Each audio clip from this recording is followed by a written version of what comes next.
الحمدللہ رب العالمین والصلاة والسلام علی رسول الامین وعلی آلہ وصحبہ اجمعین اشہد ان لا الہ الا اللہ وحدہ لا شریک لہ واشہد ان محمدا عبدہ ورسولہ اما بعد۔ محترم حاضرین، سامعین، سامعات، موضوع آپ نے سن لیا، سود کی مروجہ شکلیں۔ اس تعلق سے کچھ باتیں آپ حضرات کے سامنے رکھنی ہیں۔ سود کے بارے میں یہ چیز سب سے پہلے ذہن میں رکھیں کہ اس کے حرام ہونے میں امت میں کوئی اختلاف نہیں ہے۔ قرآن نے بھی بہت ہی واضح طور پر حرام قرار دیا ہے، اور اللہ کے نبی صلی اللہ علیہ وسلم نے بھی اسے بہت ہی واضح طور پہ حرام قرار دیا، بلکہ قرآن و حدیث میں اس کی حرمت بڑی تاکید کے ساتھ بیان ہوئی ہے۔ قرآن میں اللہ تعالیٰ نے کہا ہے سورہ بقرہ میں، یا ایھا الذین آمنوا اتقوا اللہ وذروا ما بقی من الربا ان کنتم مؤمنین فإن لم تفعلوا فأذنوا بحرب من اللہ ورسولہ۔ اللہ فرماتا ہے کہ اے ایمان والو، اللہ سے ڈرو اور سود کی جو رقم اسے چھوڑ دو۔ وذروا ما بقی من الربا، جو سود والی رقم ہے چھوڑ دو اس کو، اگر تمہارے اندر ایمان ہے تو۔ فَإِن لَمْ تَفْعَلُوا، اگر ایسا نہیں کرو گے تو اللہ اس کے رسول سے جنگ کرنے کے لیے تیار ہو جاؤ۔ دیکھ کتنی سخت تعبیر ہے کہ اگر سود چھوڑنے کے لیے تیار نہیں تو پھر اللہ اس کے رسول سے لڑنے کے لیے تیار ہو جاؤ۔ اللہ اس کے رسول سے جنگ کرنے کی حیثیت کس میں ہے؟ لیکن جو کوئی سود نہیں ترک کر رہا ہے، سمجھو وہ اللہ اس کے رسول کو چیلنج کر رہا ہے۔ اس تاکید کے ساتھ اسے حرام قرار دیا گیا قرآن مجید میں۔ اور حدیث دیکھیں، صحیح بخاری کی حدیث ہے کہ اللہ کے رسول صلی اللہ علیہ وسلم نے فرمایا اجتنبوا السبع الموبقات، کہ 7 تباہ و برباد کرنے والے گناہوں سے بچو، بڑے بڑے گناہوں سے، یعنی جو کبیرہ گناہ ہے اس میں بھی بڑے بڑے گناہ ہیں۔ 7 گناہ بہت بڑے بڑے ہیں۔ صحابہ کرام نے پوچھا کہ وما ہن یا رسول اللہ، کہ وہ 7 بڑے بڑے گناہ کیا ہیں جو ہلاک و برباد کر دیتے ہیں، تباہ و برباد کر دیتے ہیں؟ تو اللہ کے نبی صلی اللہ علیہ وسلم نے فرمایا کہ سب سے پہلا کیا ہے؟ الشرک باللہ، اللہ کے ساتھ شرک کرنا سب سے بڑا گناہ۔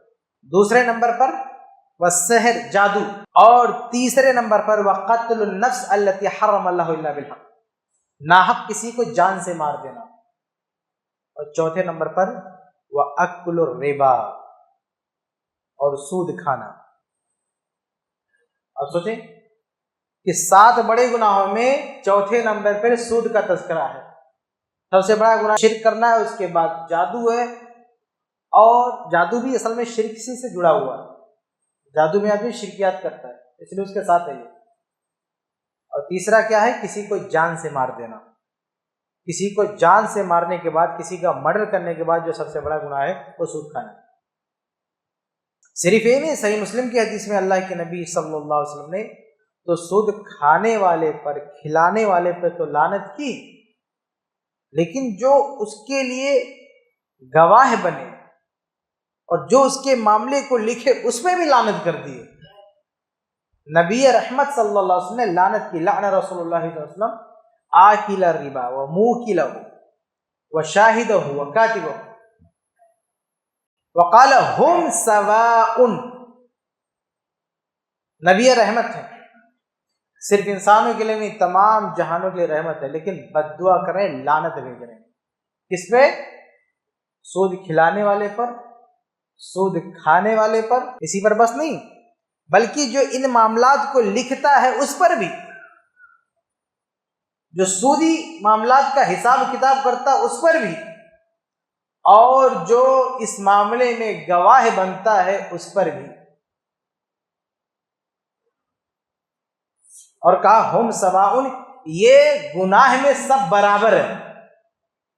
کوئی یہ نہ سوچے کہ سود یہ کھا رہا، یہ کھلا رہا، ہم تو صرف لکھ رہے ہیں، ہمارا کیا تعلق ہے؟ ارے بھائی تم بھی برابر کے شریک ہو، اور نبی نے کہہ دیا ہم سواؤن، یہ سب برابر ہے۔ بالکل ایسا ہی ہے جیسے ایک آدمی کو 4 لوگوں نے مل کے جان سے مار دیا، اور اس میں ایک نے اس کا ہاتھ پکڑا، ایک نے اس کا پیر پکڑا، ایک نے اس کی منڈی پکڑی، ایک نے اس کو ذبح کر دیا،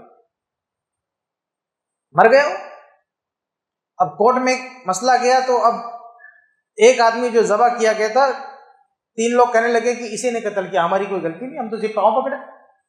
دوسرا بولا ہم نے صرف ہاتھ پکڑا تھا، ارے چھری تو اس نے چلایا تھا۔ آپ بتائیے وہ چھری چلانے والے کے برابر گناہ میں شریک ہے کہ نہیں، جو پیر پکڑا ہوا تھا؟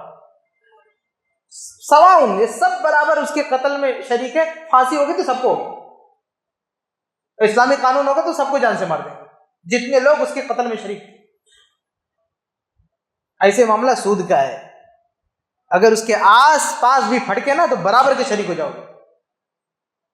نہ کھانا ہے، نہ کھلانا ہے، نہ لکھنا ہے، نہ گواہ بننا ہے، کسی معاملے میں شریک نہیں ہونا۔ اس سے آپ سمجھ سکتے ہیں کہ قرآن و حدیث میں سود کے تعلق سے اس کی حرمت کتنی واضح ہے، اور اس کی حرمت، اس کی وعید کے لیے کتنی سخت تعبیر استعمال کی گئی ہے۔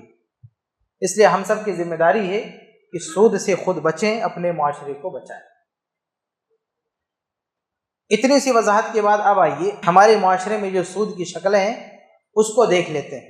بہت ساری شکلیں ہیں، میں اس کو 4 قسموں میں بانٹ دیتا ہوں۔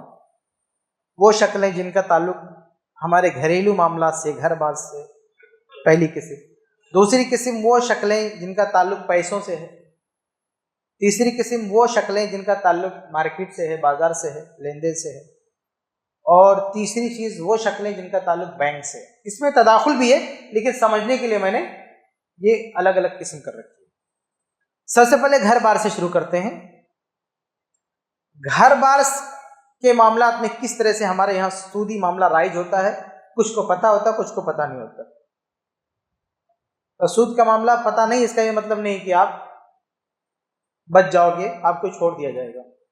دنیا کا قانون بھی آپ کو نہیں چھوڑے گا۔ آپ نے چوری کیا، آپ کہ مجھے نہیں پتا تھا چوری کرنا کرائم، آپ کو کیا چھوڑ دیں گے؟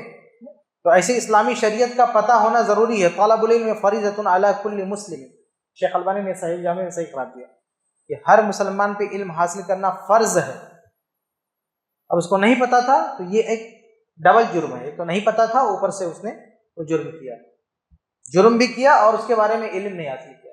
علم حاصل کرنا فرض ہے، جتنا ہمارے جینے کے لیے ضروری تعلیم اسلام کی وہ ضروری ہے وہ حاصل کرنا۔ تو گھریلو معاملات میں آپ دیکھیں، ایک چیز جو ہمارے یہاں بہت رائج ہے وہ ہے لائٹ بل کا لیٹ پیمنٹ۔ چھوٹی سی چیز ہے لیکن اگر آدمی اس میں تھوڑی سی سستی کرتا ہے، لاپرواہی کرتا ہے تو اگلے مہینے میں وہ چڑھ کے آ جاتا ہے سود، اور آدمی اس میں پھنس جاتا ہے۔ یہ معاملہ صرف ایسا نہیں غریب لوگوں کا ہے، فقیر لوگوں کا ہے جن کے پاس پیسہ نہیں ہے۔ اچھے خاصے لوگ جن کے پاس پیسہ ہے، سب کچھ ہے، محض ٹال مٹول میں اب لائٹ کا بل بھرتے ہیں، اب کرتے ہیں ایسے، کل میں کیسے مہینہ نکل جاتا پتہ نہیں چلتا۔ تو یہ سستی اور یہ لاپرواہی آپ کو سود کی لعنت سے بچا نہیں سکتی۔ آپ یہ نہیں کہہ سکتے کہ ہم نے تو جان بوجھ کے تھوڑی کیا، سستی ہوگی، نہیں۔ تو یہ وہ شکل ہے سود کی جو گھر گھر میں پائی جاتی ہے اور بلا وجہ پائی جاتی ہے۔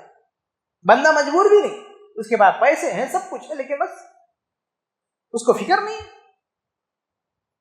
اس کو اس بات کا احساس نہیں کہ ایسا کرنے سے اللہ کی لعنت برسے، کیونکہ کسی اور نے لعنت نہیں بھیجی، نبی نے لعنت بھیجی، لعن اللہ، اللہ کی لعنت سود کھانے والے پر اور کھلانے والے پر۔ اور جو لائٹ کا بل لیٹ سے بھرتا ہے یہ سود کھلا رہا ہے، اللہ کی لعنت ہے اس پر۔ کس نے کہا؟ نبی نے کہا۔ اس لیے اس چیز سے ہمیں اپنے آپ کو بچانا چاہیے، دوسروں کو بچانا چاہیے۔ وقت پر پیمنٹ کر لیں، بلا وجہ سود کی لعنت اپنے سر پہ سوار نہ کریں، ورنہ پھر دوسرے معاملات میں اس لعنت کا اثر دکھائی دے گا۔ جب اللہ کی لعنت پڑے گی تو گھر کے بہت سارے معاملات بگڑتے ہوئے نظر آئیں گے اور ہم کو پتہ ہی نہیں اس کی وجہ کیا ہے۔ جب نبی کی لعنت پڑے گی تو کیا حال ہوگا، آپ سوچیں۔ تو یہ ایک پہلی چیز ہے، ٹھیک ہے۔ آگے بڑھتے ہیں۔ گھریلو معاملات سے، گھر بار سے جڑی ہوئی دوسری جو سودی شکل ہے ہمارے یہاں جو بہت تیزی سے رائج ہوتی جا رہی ہے وہ ہے ہیوی ڈپوزٹ پہ گھر لینا اور دینا، سود ہے۔ اللہ کے فضل و کرم سے علماء اہل حدیث میں ایک بھی عالم نہیں جانتا جس نے اس کو حلال کہا ہو. ہیوی ڈپوزٹ پہ گھر لینے کو اور دینے کو کسی نے جائز کہا ہو، اہل حدیث علماء میں کسی کا نام نہیں جانتا. جتنے لوگوں سے بات ہوتی سب اس کو حرام اور ناجائز قرار دیتے. دوسرے مسلک کے کچھ علماء ہیلا بہانہ کر کے جائز کر دیتے. اور ہمارے یہاں ایک چالاک قسم لوگ کیا کرتے ہیں، فتویٰ شاپنگ کرتے. جیسے آپ کو کوئی سامان لینا ہوتا ہے موبائل، پہلے گھر میں ڈیسائیڈ کر لیں گے ہم کو اس ٹائپ کی موبائل چاہیے. اب دکان پہ نکلیں گے، کون سی دکان پہ یہ موبائل اویلیبل ہے، اس دکان پہ پوچھا نہیں ہے، دکان بدل لیا. ایسے کچھ لوگ گھر سے پلان کر کے نکلتے ہیں کہ ہم کو اس ٹائپ کا فتویٰ چاہیے، ہماری اس میٹر میں یہ جواب چاہیے. گئے ایک دارالفتہ میں، مسئلہ پوچھا، اس نے جواب دیا، اس کے من کا نہیں، چھوڑا، اگلے دارالفتہ میں گئے. ایسے شاپنگ کرتے رہیں گے، کہاں اویلیبل ہے ہمارا جواب، وہاں سے پک اپ کر لیا. اس کے بعد لگے پوری دنیا سے لڑنے کے لیے، ہمارے ہاتھ میں فتویٰ، ہم نے فلاں سے پوچھا. اس بندے کے علاوہ پوری دنیا جاہل ہے اس کی نظر میں. ایک شاپ سے اٹھا کے لایا فتویٰ، جیب میں دبا کے بیٹھا ہوا ہے اور سب کو جاہل، وہی علامہ اس کی نظر میں. اس کے من کا جو فتویٰ دے دے اس کی نظر میں علامہ، اور جو اس کے خلاف بول دے اس کا دشمن ہے. اس کو چھوڑے گا نہیں. فیس بک پر کبھی دکھ گیا نا اوٹ پٹاخ لکھتے ہوئے، نیچے کمنٹ کرے گا، گالیاں دے گا، یہ وہ. اور بیہائنڈ دا سین میٹر کیا کہ اس نے سود کو اس کے لیے حرام کر دیا تھا. جو آدمی سود کے لیے، سود کو حلال کرنے کے لیے فتویٰ لینے آتا ہے، عالم اس کو فتویٰ نہ دے تو آدمی چھوڑتا نہیں اس کو، اس کے پیچھے پڑ جاتا. یہ نماز نہیں پڑھ رہا ہے، یہ فلاں غلطی کیا، اس کی ہسٹری نکالنا شروع کر دیتا ہے. لوگ سمجھتے ہیں بڑا خیر خواہ ہے، عالم کو نصیحت کر رہا ہے. ارے یہ چور، سود کا فتویٰ نہیں ملا اس لیے اس کے پیچھے پڑا ہوا ہے. یہ فتویٰ شاپنگ کر کے لوگ سمجھتے ہیں کہ ہیوی ڈپوزٹ کیا ہے، بنداس کرو، جائز ہے. تو اہل حدیث علماء میں اللہ کے فضل و کرم سے کسی نے اس کو جائز نہیں کیا. دوسرے لوگوں نے جائز کیا، وہ اللہ کیا سمجھیں گے کیا معاملہ ہے. یہ حرام اور ناجائز ہے. آئیے میں اس کی تھوڑی سی وضاحت کر دوں کیوں حرام اور ناجائز ہے. اس کو تھوڑا سا سمجھیے. یہ حرام اور ناجائز اس لیے ہے، یعنی یہ سود کیوں، اس لیے کہ اس کی سود ہے. ہیوی ڈپوزٹ، یہ جو ڈیل ہو رہی ہے، جو اگریمنٹ ہو رہا ہے، یہ سودی اگریمنٹ ہے، اس لیے یہ حرام ہے. اب سود کیسے، وہ دیکھو. ہیوی ڈپوزٹ میں کیا ہوتا ہے، آپ کو گھر چاہیے فری میں، آپ نے کسی کو 10 لاکھ روپیہ دے دیا، 10 لاکھ اس کو دے دیا یا 15 لاکھ دے دیا، جتنا جی شہری میں چل رہا ہے اتنا دے کے اس کا فلیٹ آپ لے لیے فری میں، 1 روپیہ بھی نہیں دے رہے. اس کو ایک موٹی رقم دے دیا اور اس کے گھر میں رہ رہے ہیں. اب یہ سود کیا ہے، یہ جو اصل میں آپ نے رقم دی ہے نا مالک مکان کو، یہ دی ہوئی رقم، اس کو آپ کیا بولتے ہیں، ڈپوزٹ، لیکن یہ اصل میں قرض ہے. اور اس قرض پہ آپ فائدہ کیا لے رہے ہیں، بینیفٹ کیا لے رہے ہیں، اس کا گھر استعمال کر رہے ہیں. اسی کا نام سود ہے. سود کی ڈیفینیشن کیا ہے، کل قرض جر منفعۃ فہو ربا. ہر وہ قرض جو نفع دلائے وہ سود ہے. کل قرض جر منفعۃ فہو ربا. کسی کو بھی آپ نے قرض دیا، وہاں سے آپ نے بینیفٹ لے لیا، تو اسی کا نام سود ہے.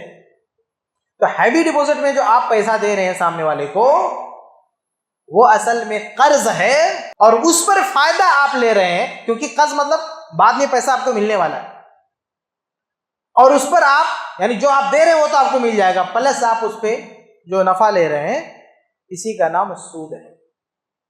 اچھا، یہ ہمارے یہاں اس کا نام ڈپوزٹ رکھا جاتا ہے. تو ڈپوزٹ رکھ دینے سے مسئلہ نہیں بدل جائے گا، ناموں کا اعتبار نہیں ہوگا. جب شرعی حکم لگے گا تو حقیقت کا اعتبار ہوگا. اس کے اوپر آپ کچھ بھی لیبل لگا لیں، اس کا کوئی اعتبار نہیں. آپ ڈپوزٹ بول دیں گے تو کیا حلال ہو جائے گا؟ ابھی شراب کو آپ شربت نام رکھ دیں تو حلال ہو جائے گا. زناکاری کو فرینڈ شپ بولتے ہیں تو یہ جائز ہو جائے گا. اس کو دوستی کا نام دے دیں، زناکاری کو دوستی کا نام دے دیں تو جائز ہو جائے گا. وہ گناہوں کا کتنا مقدس نام دیا جاتا ہے، کتنا پیارا نام. بدکاری کا، عیاشی کا دوستی جیسا مقدس نام دے کے رکھا ہے کہ دوستی. بھائی دوستی کرنا برا تھوڑی ہے. دوستی ایک اچھا ورڈ ہے، لیکن اس کو استعمال لے جا کے وہ چپکا دیا بدکاروں پر، زانی اور زانیہ پہ چپکا دیا دوستی. یہ دونوں دوست ہیں، سبحان اللہ، دوست ہے تو حلال ہو گیا وہ. ارے وہ زانی ہے، وہ زانیہ ہے. اگر تو فرینڈشپ ہے، ارے بدکاری ہے، یہ زناکاری جس کو تم فرینڈشپ بولتے ہو. تو فرینڈشپ نام دینے سے، دوستی نام دینے سے وہ کیا حلال ہو جائے گا زناکاری؟ تو ایسے یہ جو آپ نے دیا ہے پیسہ، یہ اصل میں قرض ہے، ڈپوزٹ یا امانت، یہ جو دوسرا نام دینے سے یہ جو ہے اس کی شکل نہیں بدل جائے گی۔ اور بھی اس کی مثالیں میں دے دوں تاکہ بات کھل جائے۔ جیسے ہمارے یہاں ایک رسم ہے جہیز کی، شادی کے ٹائم لڑکی والے دیتے ہیں لڑکے والوں کو، علماء کہتے ہیں حرام ہے۔ کیوں حرام ہے؟ اس لیے کیونکہ علماء اس رقم کی اصل شکل کو دیکھ رہے ہیں، اس لیے حرام بولتے ہیں۔ وہ رقم اصل میں ہے کیا؟ لڑکی والے شادی کے موقع پر لڑکے والوں کو جو رقم دے رہے ہیں، اسلامک ٹرم میں اس کا کیا نام ہے؟ جب بھی آپ کسی کو رقم دیتے ہیں تو اس کا الگ الگ نام ہوتا ہے نا، جیسے قرض ہے، تحفہ ہے، وصیت ہے، وراثت ہے، الگ الگ نام ہے۔ کسی سے مال کسی کی طرف جاتا ہے تو اس مال کا الگ الگ نام ہوتا ہے۔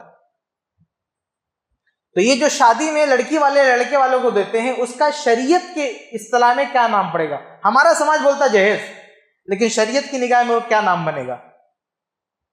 جیسے لڑکا لڑکی زناکاری کرتے ہیں، آج کا سماج بولتا ہے دوستی، فرینڈشپ، لیکن شریعت بولتی ہے زناکاری۔ تو جو کوئی عالم کہتا ہے کہ یہ لڑکا لڑکی کا اس طرح سے دوستی کرنا حرام ہے، تو لفظ دوستی دیکھ کے نہیں بولتا ہے، وہ زناکاری دیکھ کے بولتا ہے، یہ تو زناکاری ہے۔ تو ایسے جب عالم بولتا ہے کہ شادی کے موقع پر یہ اس کو پیسہ دے رہا ہے، تو عالم یہ نہیں دیکھتا کہ اس کا سماج جہیز کا نام دے گا۔ کچھ کہتے ہیں ہم اپنی خوشی سے دے رہے ہیں، کچھ کہہ رہے ہیں یہ تحفہ ہے، لڑکے والے الگ الگ نام دیتے ہیں، لیکن شریعت کی نگاہ میں اس کا ایک الگ ہی نام ہے۔ وہ کیا ہے؟ وہ ہے رشوت۔ وہ ہے رشوت۔ رشوت کس کو بولتے ہیں؟ کوئی کام نہیں ہو رہا ہے، وہ کام کروانے کے لیے آپ نے پیسہ لگا دیا، اسی کا نام رشوت۔ تو جہیز اصل میں رشوت ہے، اس لیے حرام ہے۔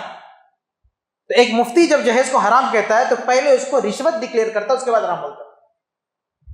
تمہارے دیے ہوئے ناموں کا کوئی اعتبار نہیں، وہ اصل میں رشوت ہے، تم نے نام دے دیا جہیز۔ جیسے دوستی اصل میں زناکاری، تم نے نام دے دیا دوستی۔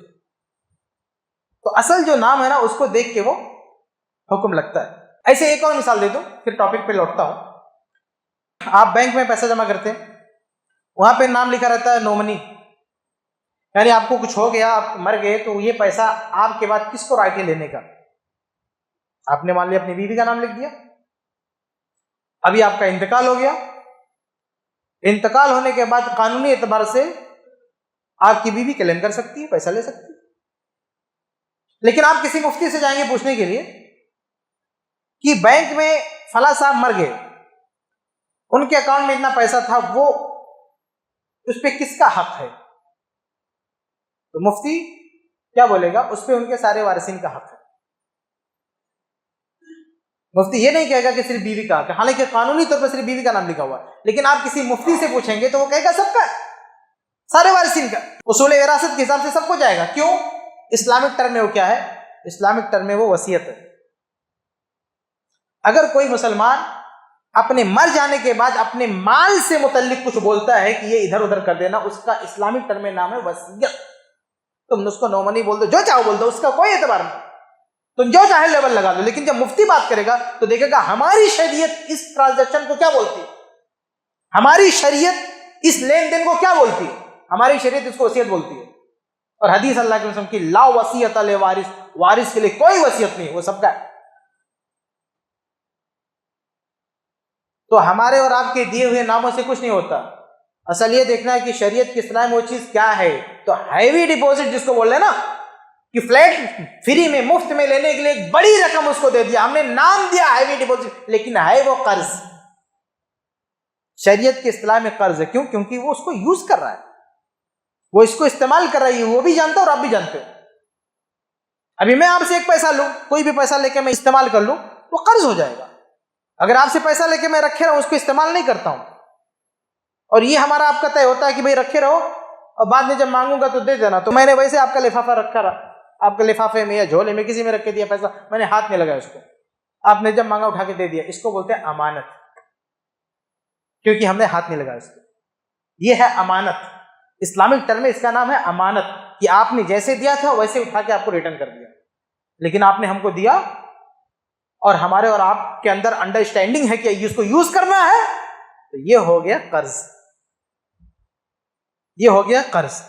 ایک حدیث ہے صحیح بخاری کی، صحابہ میں ایک صحابی ہیں زبیر رضی اللہ تعالیٰ عنہ، زبیر رضی اللہ تعالیٰ عنہ کی جب وفات ہوئی تو ان کی جائیداد جتنی مقدار میں تھی نا، اتنی مقدار میں کسی بھی صحابی کی جائیداد نہیں تھی ان کی وفات کے بعد۔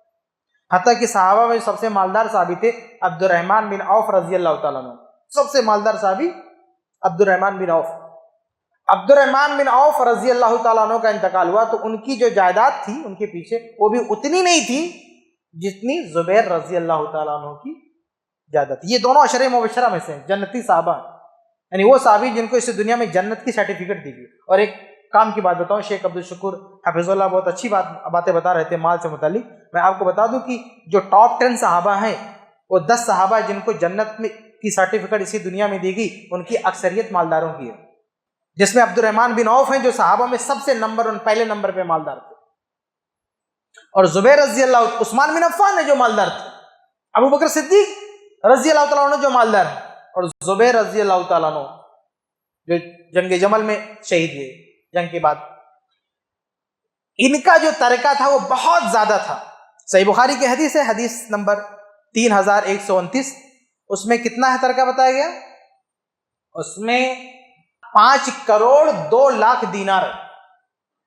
دینار مطلب سونے کا سکہ، سونے کا سکہ، 1-2 سکہ نہیں، کتنا؟ یہ صحیح بخاری کی حدیث ہے، 5 کروڑ 2 لاکھ۔ اور اس کو اگر کنورٹ کریں ہم آج کی کرنسی میں، روپے میں، تو کتنا بنتا ہے؟ 1 لاکھ کروڑ سے بھی زیادہ ہوتا ہے۔ 100 کروڑ نہیں، 1 لاکھ کروڑ سے بھی زیادہ ہوتا ہے اگر آج کی کرنسی میں کنورٹ کرتے ہیں تو زبیر رضی اللہ تعالیٰ عنہ کی وفات کے بعد ان کی پراپرٹی کتنا ہے؟ 5 کروڑ 2 لاکھ دینار۔ آج کے حساب سے سمجھ لیں کہ آج کے روپے میں کنورٹ کریں تو 1 لاکھ کروڑ سے بھی زیادہ۔ اتنا پیسہ ان کے پاس کہاں سے آئے؟ اس کی وجہ یہ تھی کہ اس زمانے میں، اچھا آج اگر ہم میں سے کسی کو پیسہ رکھنا ہو بہت زیادہ، کہیں جمع کرنا ہو، تو ہم جا کے بینک میں جمع کرتے۔ پرانے زمانے میں بینک نہیں ہوتے تھے تو لوگ اپنے پیسے کہاں سیونگ کرتے تھے؟ کیسے سیونگ کرتے تھے؟ بھئی کوئی غریب آدمی ہے، جھوپڑے میں رہتا ہے، رکھ لیا پیسہ، کوئی لے کے بھاگ جائے گا، کوئی چھین لیا لے کے بھاگ گیا۔ تو اپنی جائیداد کو سیو کیسے رکھتے تھے؟ اس کا طریقہ یہ تھا کہ ان کے قبیلے میں یا ان کے علاقے میں جو پاورفل آدمی ہوتا تھا اور امانت دار، اس کے پاس لے جا کے رکھ دیتے تھے۔ جیسے ہمارے نبی صلی اللہ علیہ وسلم بڑے خاندان کے تھے، پاورفل خاندان تھا، تو آپ صلی اللہ علیہ وسلم کے پاس بہت سارے لوگ لا کے امانتیں رکھتے تھے، کیونکہ جانتے تھے کہ یہاں سے خیانت نہیں ہوگی۔ اس لیے اللہ کے نبی صلی اللہ علیہ وسلم کا ایک نام یہ بھی پڑ گیا تھا، الامین، کہ آپ امانت دار ہیں۔ تو اس زمانے میں جو امانت دار اور پاورفل آدمی ہوتا تھا، سمجھو وہ بینک ہوتا تھا، لوگ لے جا کے اس کے پاس اپنے پیسے رکھتے تھے۔ تو زبیر رضی اللہ تعالیٰ عنہ بھی انہی لوگوں میں سے تھے جو اپنی جگہ پہ ایک بینک تھے، لوگ لا کے پیسے رکھتے تھے ان کے پاس۔ لیکن وہ کیا بولتے تھے؟ جو بھی پیسے لاتے تھے کیا بولتے تھے؟ یہ امانت، کیا بولتے تھے؟ یہ ہماری امانت ہے، آپ رکھ لیں۔ تو زبیر رضی اللہ تعالیٰ عنہ کیا بولتے تھے؟ کہتے نہیں، میرے بس کی بات نہیں ہے کہ تمہاری اس امانت کو رکھوں، حفاظت کروں، ارے کوئی لے کے چلا گیا میں کہاں سے لا کے دوں گا؟ میں تمہاری امانتوں کی رکھوالی نہیں کرنے والا، نہ کر سکتا ہوں۔ ہاں، دوسرا طریقہ یہ ہے کہ ہمیں یہ اجازت دو کہ یہ جو رکھ کے جا رہے ہو اس کو میں یوز کر لوں گا، استعمال کر لوں گا، یعنی اس کو کنورٹ کر دیتے ہیں قرض میں، تو پھر میرے ذمہ رہ جائے گا تم کو دینا۔ جیسے تم نے مان لیجیے 100 دینار ہم کو دیے، ہم نے یوز کر لیا، پراپرٹی لے لیا، کچھ لے لیا، اس کے بعد جب مانگنے آؤ گے بیچ کے دے دیں گے۔ اب زمین لے کے کون بھاگ جائے گا؟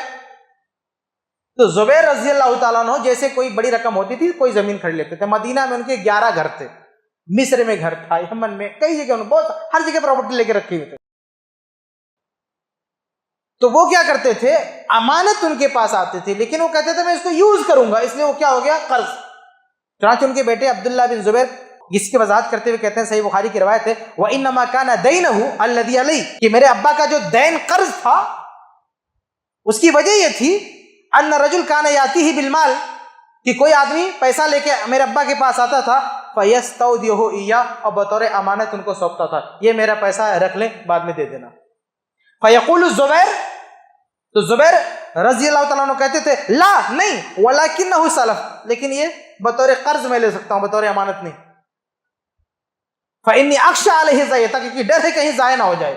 امانت ہے تو میں ہاتھ نہیں لگا پاؤں گا، قرض ہے تو میں یوز کر لوں گا، بعد میں تم کو دے دوں گا. تو مطلب یہ اس حدیث سے کیا پتہ چلا کہ اگر کسی نے امانت آپ کو دی، آپ نے اس کو یوز کر لیا، وہ کنورٹ ہو گیا قرض میں. تو یہ جو ہیوی ڈپوزٹ آپ نے دیا، سامنے والے نے یوز کر لیا، یوز کرتے ہی ہو گیا قرض. تو کبھی یہ نہیں ذہن میں آنا چاہیے کہ آپ نے اس کو امانت دی ہے، آپ کے ذہن میں ہونا چاہیے کہ آپ نے اس کو قرض دیا. اور جب قرض دیا تو قرض پہ فائدہ لینا، اسی کا نام سود ہے. کل قرض جر منفعتا فهو ربا، ہر وہ قرض جو فائدہ دلائے وہ سود ہے. ٹھیک ہے، میرے خیال سے اتنی سی وضاحت کے بعد یہ بات کلیئر ہو گئی ہوگی کہ ہم ہیوی ڈپوزٹ کو سود کیوں بولتے ہیں، کیونکہ وہ مال اصلا قرض ہے، قرض پہ یہ آپ گھر فائدے میں لے رہے، اس لیے یہ سود ہے. آگے بڑھتے ہیں. اب آئیے میں آپ کے سامنے یہ واضح کر دوں کہ کچھ لوگ ہیلا بہانہ کر کے اس کو جائز کرنے کی کوشش کرتے ہیں. جیسے ایک ہیلا ہمارے یہاں کیا چلتا ہے، رہن والا. کہتے ہیں کہ ہم نے جو قرض دیا ہے، تو اسلام میں قرض کی جگہ پہ کیا ہوتا ہے، رہن کا ایک سسٹم چلتا ہے. رہن کا طریقہ ہے کہ ہم نے جتنا قرض دیا اس کی جگہ پہ ہم اس کو کیا کرتے ہیں، رہن کوئی رکھ لیتے ہیں. اچھا، یہ ہیلا ہی بتاتا ہے کہ ہیوی ڈپوزٹ قرض ہے ان کی نگاہ میں. یعنی جب آپ نے رہن بولا نا، اس کا مطلب آپ نے قرض مان لیا اس کو، کیونکہ رہن قرض ہی پہ ہوتا ہے. یہ جو مولوی ہیلا کرتا ہے نا، ابھی میں آپ کو سمجھا رہا ہوں کہ ہیوی ڈپوزٹ میں قرض ہے، تو شاید آپ کے سمجھ میں نہیں آئے. تو دوسرے انداز سے سمجھ لیجئے کہ مولوی جو ہیلا نکالتا ہے وہ اس کو رہن بولتا ہے گھر کو. تو رہن کس جگہ ہوتا ہے، رہن قرض کے ساتھ ہوتا ہے. تو پرانے زمانے میں کسی کو قرض دیا تو اس بدلے میں کوئی چیز رکھ لیتا تھا کہ اگر یہ نہیں لوٹایا تو میں اس کو قبضہ کر لوں گا، اس کو رہن بولتے ہیں. وہ رہن. تو کچھ لوگ کہتے ہیں کہ ہم نے جو پیسہ دیا نا، تو بدلے میں بطور رہن ہم نے یہ چیز رکھی ہے، اس لیے یہ جائز ہے. اس کا نام دے دیا قرض، اس کو مان لیا کہ وہ قرض ہے، ہیوی ڈپوزٹ قرض مان لیا. لیکن یہ جو گھر لے کے بیٹھا ہے، بولا یہ رہن ہے، اس میں کوئی مسئلہ نہیں. اب یہاں پہ مسئلہ یہ ہے کہ یہاں پہ بھی رہن نام دینے سے وہ چیز رہن نہیں ہو جائے گی. تمہارا دیا ہوا نام ہے، اصلاً وہ رہن نہیں ہے. کیوں؟ اس کی میں وجوہات بتاتا ہوں. سب سے پہلی وجہ یہ کہ جب بھی رہن میں کوئی چیز لی جاتی ہے، اس کی مالیت دیے گئے قرض کے مالیت کے مساوی یا آس پاس ہوتی ہے. جیسے آپ نے کسی کو 10 لاکھ دیا، تو وہ جو رہن کے طور پہ آپ کے دے گا، اس کی مالیت بھی 10 لاکھ کے آس پاس ہوگی. جیسے میں نے آپ سے 5 لاکھ لیا، آپ نے کہا کچھ رہن دو، تو میں کیا دوں گا، 5 لاکھ کا زیور دے دوں گا. 5 کروڑ کا زیور تو نہیں دوں گا نا، جتنا لیا اتنا ہی دوں گا نا. لیکن کیا ہیوی ڈپوزٹ کے معاملے میں ایسا ہوتا ہے؟ دیا ہے 10 لاکھ روپیہ اور 1 کروڑ کے فلیٹ میں رہ رہا ہے. 10 لاکھ روپیہ دیا ہے اور 1 کروڑ کے فلیٹ میں رہ رہا ہے، یا 5 لاکھ دیا ہے 10 لاکھ کے فلیٹ میں رہ رہا ہے. یہ رہن کیسے ہو گیا؟ کس عقل سے اس کو رہن بولتے تم؟ دوسری چیز، رہن میں وہ چیز دی جاتی ہے یا لی جاتی ہے جس کو آپ ضبط کر سکیں. یعنی آپ کا پیسہ اگر وہ ریٹرن نہ کرے تو آپ اس پہ قبضہ کر سکیں، اس کو رہن بولتے ہیں. آپ نے کسی کو دے دیا 15 لاکھ روپیہ، اس کے گھر میں رہے، وہ نہیں دے رہا ہے، آپ اس کے گھر کو قبضہ کر پائیں گے؟ اس کے کاغذات اس کے پاس ہیں، لائٹ کا بل اس کے نام ہے، پانی کا بل اس کے نام ہے، کیسے قبضہ کر لے گا بھائی؟ یہ رہن کیسے ہو گیا؟ تیری کیا اوقات ہے، کیسے قبضہ؟ جوتا مار کے بھگا دے گا تیرے کو، اور بولتا رہن ہے، وہ شرم نہیں آتی؟ رہن اس چیز کو بولتے ہیں کہ اگر سامنے والا ریٹرن نہیں کرے. جیسے زیورات ہے، میں نے کسی کو 5 لاکھ دیا، اس کے زیورات رکھ لیے، اب وہ میرا 5 لاکھ نہیں دے گا، میں زیورات نہیں دوں گا، کیا کر لے گا؟ میں کہیں بھی چھپا سکتا ہوں، کہیں بھی اس کو سیو کر سکتا ہوں، اس کی رسید ہوگی تو وہ بھی رکھ لوں گا میں. اس کا کوئی رجسٹریشن نہیں ہے اس زیورات پہ، جو بھی تھا ہمارے پاس ہے، رسید بھی میرے پاس ہے، زیورات بھی میرے پاس ہے، اس کے پاس کچھ نہیں ہے، اس لیے میں قبضہ کر سکتا ہوں، کچھ نہیں کر سکتا ہوں. لیکن یہ فلیٹ، یہ تو لے سکتا ہے، اس کو رہن بول کے بیٹھا، لے سکتا ہے. تو وہ نہیں دے گا، تو تیرا پیسہ نہیں دے گا، تو جوتا مار کے 2 گنڈے لائے گا، بھگا دے گا، گھر دے گا، سامان اٹھا کے باہر پھینک دے گا. کچھ کر پائے گا؟ نہیں کر پائے گا. تو کیا کریں، کس بات کریں گے جس کو قبضہ ہی نہیں کر پا رہا. اچھا، تیسری چیز یہ نا کہ رہن کے معاملے میں جو چیز بطور رہن لی جاتی ہے وہ مقصود لذاتی نہیں ہوتی ہے. جب آدمی رہن لیتا ہے تو لینے والے کا یا دینے والے کا یہ مقصد ہوتا ہی نہیں کہ اس چیز کا لین دین کرتا ہے. اصل مقصد پیسے سے جڑا ہوتا ہے کہ پیسہ لین دین کرنا ہے. یہ چیز اصل مقصد نہیں ہوتی. جو قرض دیتا ہے اس کا اصل مقصد وہ لینا نہیں ہوتا رہن. اصل مقصد ہوتا ہے کہ ہمارا پیسہ ڈوب نہ جائے اس لیے لیتا ہے. لیکن یہ جو ہیوی ڈپوزٹ پہ گھر لیتا ہے نا, اس کا اصل مقصد ہی یہی ہے کہ ہم کو گھر چاہیے. یہ پیسے لے کے نکلا ہی ہے مارکیٹ میں کہ ہم کو کوئی گھر دلا دے, ورنہ رہن میں زیورات بھی تو دے سکتے ہیں. کائی کو نہیں لیتا زیورات؟ رہن میں کسی کے پاس کار ہو سکتی وہ دے دے اور خود یوز کرے گا, کیوں نہیں لیتا؟ رہن میں بہت ساری چیزیں. یہ فلیٹ ہی کیوں, رہن میں گھر ہی کیوں, رہن میں کیا دینا ہے ڈیسائیڈ کرے گا جو پیسہ لیا وہ. تو کون ہوتا ہے ڈیسائیڈ کرنے والا کہ ہم فلیٹ چاہیے؟ تجھے رہن چاہیے نا, تو اس کو ضمانت چاہیے نا کہ تیرا پیسہ نہ ڈوبے. تو جو پیسہ لیا ہے وہ فیصلہ کرے گا تجھے کیا دینا ہے. تو گھر کیسے مانگ لے گا بھائی؟ تو گھر سے نکلا ہی ہے, مطلب وہ پیسہ لے کے نکلا ہے گھر ڈھونڈنے کے لیے, اور شیطان نے پٹی پڑا دی ہے رہن, اس کو رہن بولتے ہیں. اصل مقصد اسی پہ ٹکا ہوا ہے. جبکہ قرض کے ساتھ جو رہن جڑا ہوتا ہے اس رہن سے کوئی لینا دینا نہیں ہوتا, اصل پیسے کا معاملہ. اور یہاں اصل معاملہ گھر کا ہے. ٹھیک ہے, اچھا اور آگے بڑھیں. تھوڑی دیر کے لیے مان لیں کہ وہ رہن ہے. اگر مان بھی لیں کہ وہ چیز رہن ہے, حالانکہ دیکھیے اگر اس کی رہن ہوتی تو میں نے پہلے واضح کر دیا کہ اس کو لینا چاہیے گھر کے کاغذات, نہ کہ گھر. اگر گھر ہی رہن میں لینا ہے, اس کو ضد ہے کہ ہمیں گھر رہن میں چاہیے, تو گھر کے پیپر لکھ لینا. اس میں جا کے اڈا کیوں جما لیا, بسیرا کیوں بسا لیا, وہاں پہ فیملی لے کے اس کے گھر میں انٹری کیوں ماری؟ کاغذات رکھ لے اپنے پاس, رہنے اس کو. آج بھی بڑے بڑے لوگ حقیقت میں جب رہن لیتے ہیں نا تو کاغذات اپنے پاس رکھتے ہیں. بینک والا لون دیتا کہ نہیں دیتا؟ پراپرٹی قبضہ کر لیتا ہے, اس کے کاغذات اپنے پاس جمع کرتا ہے. اس کو رہن بولتے ہیں. بڑے بڑے سیٹ لوگ کروڑوں روپیہ ادھر ادھر کریں گے اور تمہارا جو بنگلہ نا اس کے کاغذات رکھ لیں گے, بنگلے میں آ کے رہنا نہیں شروع کر دیں گے. آپ اپنے بنگلے کے کاغذات دے کے بڑے بڑے لوگوں سے قرض لے سکتے ہو, لیکن وہ بڑے لوگ تمہارے بنگلے میں رہنے نہیں آئیں گے, وہ صرف کاغذات رکھیں گے کہ یہ اصل رہن. اور تم کو صرف رہنا ہے اور ڈرامہ کر رہے ہو کہ رہنا ہے, بیوقوف بنا رہے ہو. تو بہرحال اگر تھوڑی دیر کے لیے مان بھی لو کہ وہ رہن ہے, تھوڑی دیر کے لیے اگر مان بھی لو کہ وہ رہن ہے, تو بھائی آپ اس کا استعمال کیسے کر سکتے ہو؟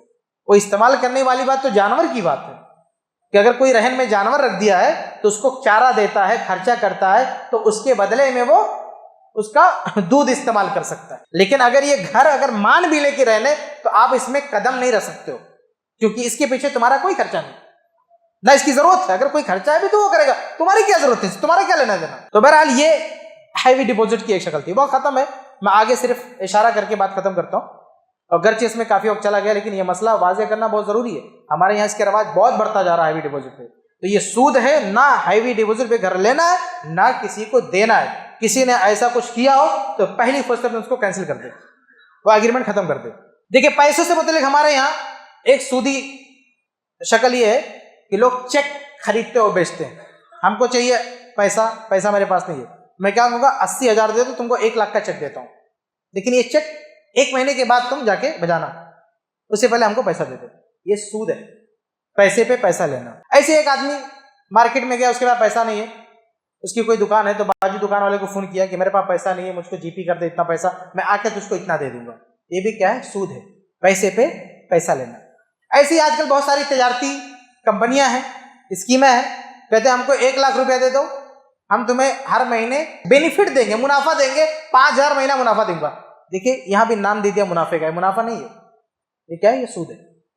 نام صرف ہے کہ نفع دوں گا, اس کے نفع بولنے سے نفع نہیں لے گا, یہ سود ہے. کیونکہ جو پیسہ لے رہا ہے انویسٹ, اچھا نام دے رہا ہے انویسٹ, لیکن انویسٹ نہیں, وہ قرض ہے, کیونکہ گارنٹی ہے کہ یہ پیسہ واپس کرے گا. اگر کوئی آپ سے بولے کہ 1 لاکھ دے دو, ڈوب گیا تو میں کچھ نہیں دوں گا, تو دے گا کوئی نہیں دے گا. تو کیا بول کے دیتا ہے, 1 لاکھ دے دو, پیسے کی گارنٹی میری, ہر مہینہ تمہیں 5,000 روپیہ منافع بھی دوں گا. یہ سب شیطانی لفاظی ہے. اس کو انویسٹ بولنا, اس کو نفع بولنا نہیں. یہ جو پیسہ لے ہے قرض, اور جو نفع کے نام پہ دے رہا وہ سود. ٹھیک ہے, تو یہ چند شکلیں میں نے آپ کے سامنے بیان کی. ایسے ہی کچھ اور چیزیں بڑی مشہور ہیں, قسطوں پہ گاڑی لینا, بینک کے ذریعے سے گاڑی وغیرہ لینا, اسی طرح سے 0 انٹرسٹ پہ سامان لینا, اس کا نام ہے 0 انٹرسٹ, لیکن اس میں بھی سودی ایگریمنٹ ہوتا ہے. اسی طرح سے سونا خریدنا بیچنا نقد ادھار کی شکل میں, یہ ساری چیزیں سودی شکل میں آتی ہیں. اسی طرح سے کریڈٹ کارڈ بینک سے لینا یہ بھی سود کی شکل ہے، بینک میں فکس ڈپوزٹ یہ بھی سود کی شکل ہے، اور ایسے ہی بینک میں ملازمت کرنا، وہاں پہ نوکری کرنا، یہ بھی ایک سودی شکل ہے۔ تو بہرحال یہ تمام شکلیں کیا ہیں؟ سود کی مروجہ شکلیں ہیں۔ وقت نہیں ہمارے پاس، میں نے کچھ چیزیں آپ کے سامنے واضح کی ہیں۔ اللہ سے دعا ہے کہ اللہ تعالی ہم سب کو ہر طرح کے سودی رسم و رواج، سودی کاروبار